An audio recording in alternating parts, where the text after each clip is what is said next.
भगवान कहते हैं, अब ध्यान से सुनिएगा भगवान क्या कह रहे हैं ब्रह्मा जी और विष्णु जी से, मतलब हमको भी समझना है।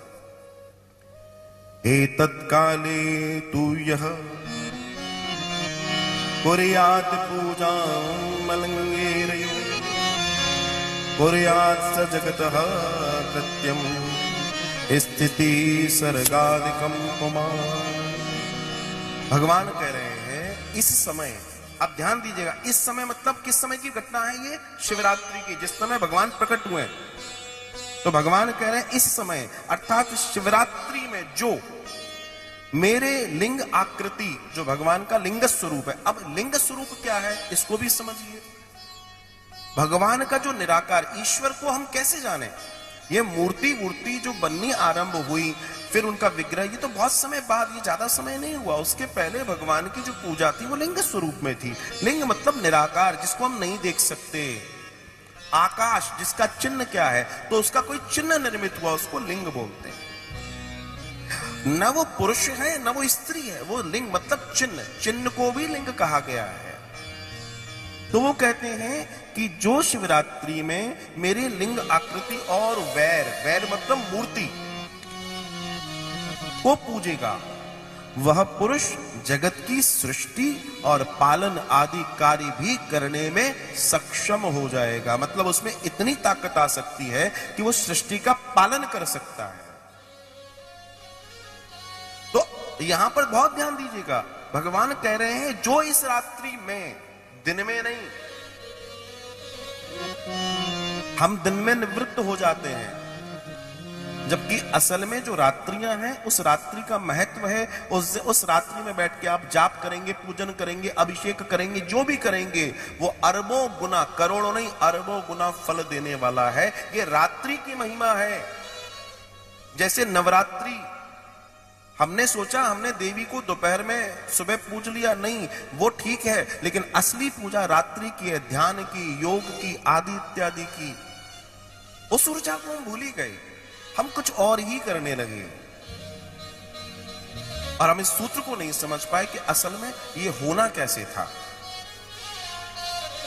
तो यहां पर वो कहते हैं कि शिवरात्रि पूजा का फल सर्वश्रेष्ठ है और ज्योतिर्मय स्तंभ के रूप में, अर्थात मैं जो प्रकट हो रहा हूं, मेरी स्थिति को जानो, मेरी स्थिति को समझो। इसलिए अगर आप अपने आप को श्रेष्ठ पूजाओं से जोड़ने की इच्छा रखते हैं, आप सोचते हैं कि मेरी पूजाएं श्रेष्ठ हो, दिव्य हो, सुंदर हो, तो मैं आपसे एक ही बात कहूंगा कि अपने आप को उस शिव को जानने में लगाइए कि शिव कौन है और शंकर कौन है। तो शिव कौन है?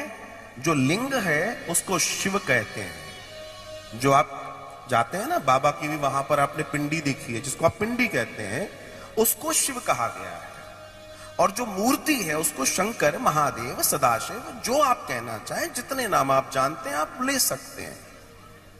तो बहुत ध्यान से समझने की बात है कि शिव कौन है, जिसको आप पिंडी कहते हैं, आपकी भाषा में कह दूं, और शंकर अर्थात मूर्ति। दोनों में अंतर है और दोनों की पूजाओं में अंतर है। दोनों की पूजाओं में अंतर है।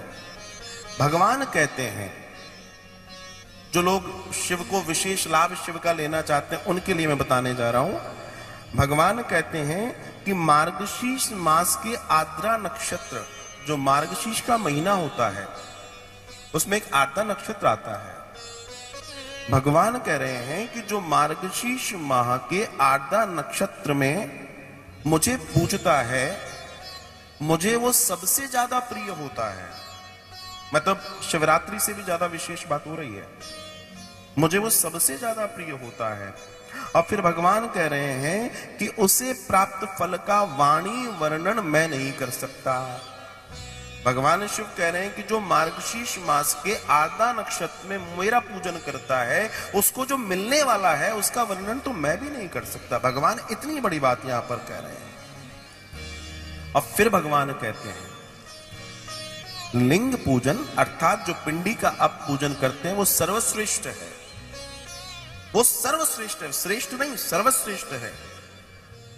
और कहते हैं कि लिंग स्थापना और मूर्ति स्थापना में दोनों में अगर श्रेष्ठ की बात की जाए तो आप जब लिंगम की स्थापना करते हैं तो उसको श्रेष्ठ माना गया है, मूर्ति से भी ज्यादा श्रेष्ठ माना गया है।